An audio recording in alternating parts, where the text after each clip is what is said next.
रीवा में बीजेपी के महापौर प्रत्याशी के समर्थन में वीडी शर्मा ने चुनाव प्रचार किया। बीजेपी प्रदेश अध्यक्ष ने महापौर प्रत्याशी प्रबोध व्यास के चुनाव दफ्तर का उद्घाटन भी किया। वीडी शर्मा ने अपने संबोधन में कांग्रेस पर जमकर निशाना साधा। साथ ही पूर्व विधानसभा अध्यक्ष श्रीनिवास तिवारी पर रीवा को बीमारू बनाने के आरोप भी लगाए। सभा के दौरान कांग्रेस के प्रवक्ता रहे ब्रजेश पांडे ने बीजेपी की सदस्यता ली। आज भारतीय जनता पार्टी के रीवा महानगर पालिका के चुनाव कार्यालय का उद्घाटन हुआ है। कार्यकर्ताओं का सम्मेलन आपने देखा कि उत्साह के साथ और कार्यकर्ताओं की जो उमंग है उस उमंग के अंदर आज कार्यकर्ताओं ने संकल्प लेकर के कि चुनाव तो रीवा के महापौर का ऐतिहासिक बहुमत से तो जीतेंगे ही, लेकिन हमने बूथ विजय का संकल्प लिया है। रीवा के अंदर प्रत्येक बूथ पर भारतीय जनता पार्टी की विजय हो, ये संकल्प लेकर के भाई प्रबोध व्यास को ऐतिहासिक बहुमत के साथ और 45 के 45 पार्षद जीते, ये संकल्प आज भारतीय जनता पार्टी के कार्यकर्ताओं ने लिया है। रानी दुर्गावती के 497वें बलिदान दिवस के मौके पर जबलपुर में कार्यक्रम का आयोजन किया गया और इसी कार्यक्रम में सीएम शिवराज भी शामिल हुए। रानी दुर्गावती के बलिदान स्थली पर सीएम ने माल्यार्पण किया। इस मौके पर सीएम ने कहा कि एमपी में स्कूलों के पाठ्यक्रम में रानी दुर्गावती की जीवनी को शामिल किया जाएगा। इस कार्यक्रम में कई आदिवासी संगठन भी शामिल हुए। जानते हैं, मुझे ये कहते हुए गर्व है कि जनजाति नायकों का सर्वोच्च सम्मान अगर हुआ तो भारतीय जनता पार्टी की सरकार में हुआ।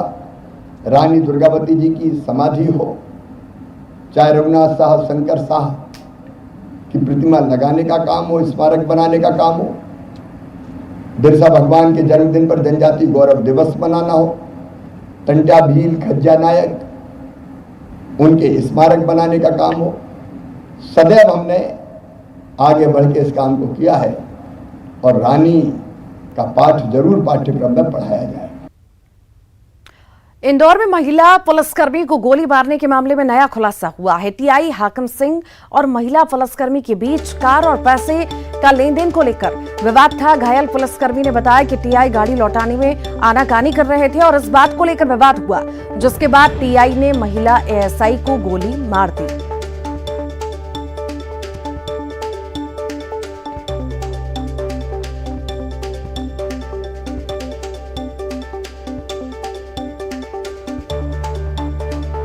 तो ये खबर आपको बता रहे हैं, टीआई ने महिला अधिकारी को गोली मारी। इसमें एक के बाद एक खुलासे हो रहे हैं। अब ये मामला सामने आ रहा है कि गाड़ी को लेकर के विवाद हो रहा था और जब गाड़ी देने से आनाकानी टीआई कर रहे थे तो इसी को लेकर विवाद बढ़ा और टीआई ने महिला अधिकारी को गोली मार दी और उसके बाद खुद को भी गोली मार दी, जिसमें उनकी मौत हो गई। फिलहाल हर पहलुओं पर पुलिस बारीकी से जांच कर रही है।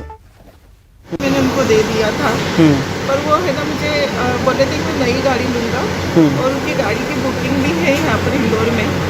तो वो बोले मैं जैसे ही होगा उठाकर तुमको तुम्हारी गाड़ी दे दूँगा।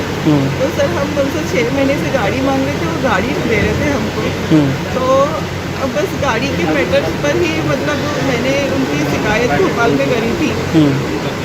तो वो वहाँ पर जो भी उनको प्रेशर आया होगा, जो कुछ भी, वो यहाँ पर मेरे से बात करने के लिए आए सर और गाड़ी का बोले कि मैं उठा लूँगा, तुमको गाड़ी दे दूँगा। ऐसे ही बातें चल रही। मैंने गाड़ी दे देना तो हम फिर से आपकी कंप्लेन करेंगे। गाड़ी किसके नाम पे थी वो? मेरे भाई के नाम पर है। अच्छा, ब्रजेश पांडे के नाम पर। अच्छा। बस ये बात थी सर, इसके अलावा कुछ भी। तो आप कब से पहचानती थी उनको? सर मैं धार में इंदौर में है ना 2018 से पोस्टिंग है ना, उसके बाद से ही जानती हूँ सर उनको, क्योंकि वो भी यहीं पर पोस्टेड थे। उमरिया में 2 सगी बहनों की डूबने से मौत हो गई। दोनों बहनें भदार नदी में नहाने गई थी। बच्चियां जब काफी देर तक घर नहीं लौटी तो परिजनों ने खोजबीन शुरू की। घाट पर दोनों के कपड़े मिले, लिहाजा घर वालों ने नदी में तलाश की तो शव मिला। मृतक चलहारी गांव की रहने वाली थी और मुड़गुड़ी गांव अपने ननिहाल आई थी। घटना के बाद से गांव में मातम पसरा हुआ है।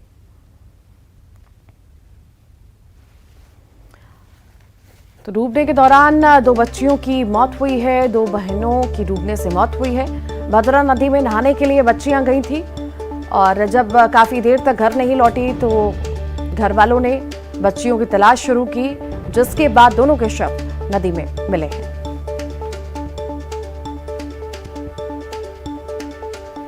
भद्रा नदी में नहाने गई बहनों के अब शव बरामद कर लिए गए हैं। घाट पर दोनों के शव मिले हैं। हादसे के बाद से गांव में कोहराम मचा हुआ है। दोनों बहनें नहाने के लिए नदी किनारे गई थी और दोनों के डूबने से मौत हो गई। हादसे के बाद से गांव में मातम पसरा हुआ है। दो बहनों की डूबने से मौत हो गई है। भदार नदी में नहाने ये बच्चियां गई हुई थी और जब काफी देर तक घर नहीं लौटी तो परिजनों ने इनकी तलाश शुरू की और घाट पर दोनों के कपड़े मिले और जब इनकी तलाश की गई तो इन दोनों के शव बरामद हुए।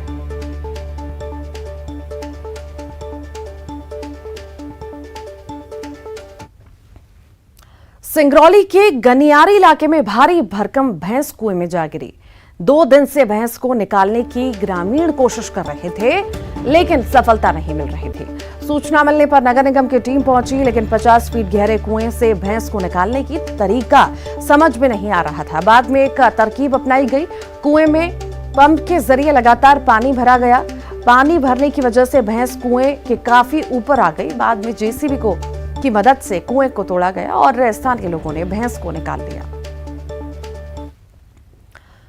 जबलपुर के खमरिया फैक्ट्री के पास तेंदुए की चहलकदमी से लोगों में दहशत का माहौल है। फैक्ट्री प्रबंधन ने लोगों को सतर्क रहने की सलाह दी है।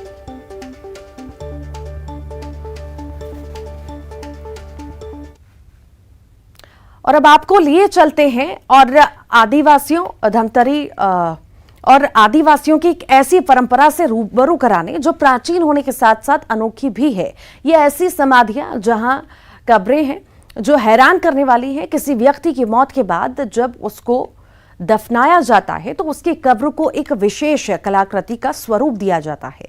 क्या है इसके पीछे का कारण और क्या मान्यता है, देखिए इस रिपोर्ट में। पहली नजर में इन तस्वीरों को देखकर ऐसा लग रहा है ये कोई बच्चे के खेलने के पार्क हैं, लेकिन जानकर आपको हैरानी होगी ये आदिवासियों की परंपरा का हिस्सा है। नगरी ब्लॉक के गांव में सड़क किनारे, खेतों में, गांव के आसपास ये अनोखी समाधियां या कब्रें आपको देखने को मिल जाएंगी। आदिवासी जितने आदिम हैं उतनी हैरान करने वाली उनकी संस्कृतियां देखने को मिलती हैं। उन्हीं में से एक अनोखी संस्कृति है ये इस तरह के मठ बनाना। आदिवासी समाज में जो दिवंगत हो जाता है, जिनका स्वर्गवास हो जाता है, उनकी मौत के बाद उनकी यादगार में जो मठ बनाया जाता है उसमें ऐसे प्रतीक चिन्हों को बनाया जाता है जिससे मृतक का कोई संबंध रहा होगा या उसके शौक का वो हिस्सा रहा होगा। आदिवासी समाज में अंतिम संस्कार के अलग अलग रिवाज हैं। कोई शव को दफनाता है तो कोई जलाता है, लेकिन नगरी ब्लॉक के गांव में मरने वाले की याद में इस तरह की समाधियां बनाई जाती हैं। यहाँ के लोगों का कहना है कि समाधि की कलाकृति ये बताती है कि मरने वाले शख्स का इस वस्तु से खास लगाव होगा या फिर उसके जीवन में इस वस्तु का खास महत्व होगा।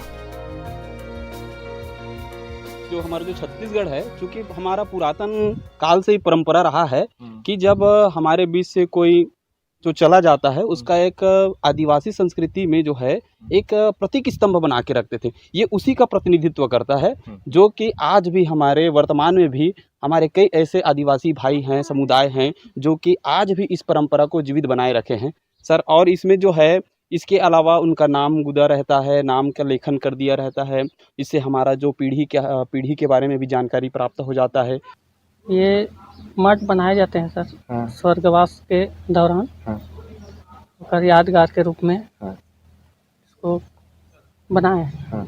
लेकिन बहुत ये कोई विशेष जाति के मन में परंपरा है कि ये क्षेत्र में परंपरा? जाति में है, मतलब कौन सी जाति में? अपन गौड़ समाज। गौड़ समाज बस्तर में भी है, लेकिन रोटी ऐसा नहीं दिखे। वहाँ भी बनाते हैं सर। बनाते हैं। कौन समाज की परंपरा है? आप पुराना सियान मन बनाते हैं तो। एक परंपरा रही है, सदियों से उनकी परंपरा चली आ रही है कि वो अपने घर के सियान, बुजुर्ग, युवा जिस रूप में अपनी ज़िंदगी की पूरी जीवन शैली जीते हैं और उनकी मृत्यु होने के बाद उसकी जब मठ स्थापना की जाती है तो उस मठ में मोटर, कार, बस की आकृति का उनका प्रतीक चिन्ह बनाया जाता है और उस प्रतीक चिन्ह पे प्रत्येक तीज त्यौहार में या क्षेत्रीय त्योहारों में बराबर उस मठ में जाकर के अपने आस्था का दीप प्रज्वलित करते हैं। ये सदियों से चला आ रहा है आदिवासियों की ये परंपरा और बहुत बढ़िया है, क्योंकि एक आस्था अपने सियानों का, अपने बुजुर्गों का उस मठ पे स्थापित करके उस आकार के दे करके बनाए रखते आ रहे हैं। कई सभ्यताओं में लोगों के शवों के साथ उनके दैनिक उपयोग के सामान उनके साथ कब्र में दफनाने की परंपरा रही है और छत्तीसगढ़ के आदिवासी अपनों की मौत के बाद शव की समाधियों को विशेष आकार देते हैं, जो काफी दिलचस्प है। शायद ये लोग अपनी आने वाली पीढ़ी को पूर्वजों के बारे में इस तरह से जानकारी देना चाहते हैं और अपनी पुरानी परंपरा को भी जिंदा रखे हुए हैं। जैसे कि ये जीप जैसा कोई वाहन दिख रहा है, इसका मतलब ये है कि ये उस व्यक्ति का मठ है जिसे जो या तो ड्राइवर का काम करता रहा होगा या उसे वाहन चलाना पसंद रहा होगा। इस तरह से आदिवासी समाज मृतक के बारे में आने वाली अगली पीढ़ी को जानकारी देना चाहती है, एक चीज़, और दूसरा मृतक के लिए सम्मान का भाव भी प्रकट कर सकती है। ये अनोखी संस्कृति वाकई हैरान करने वाली है। अभिषेक पांडे, न्यूज़ 18 धमतरी।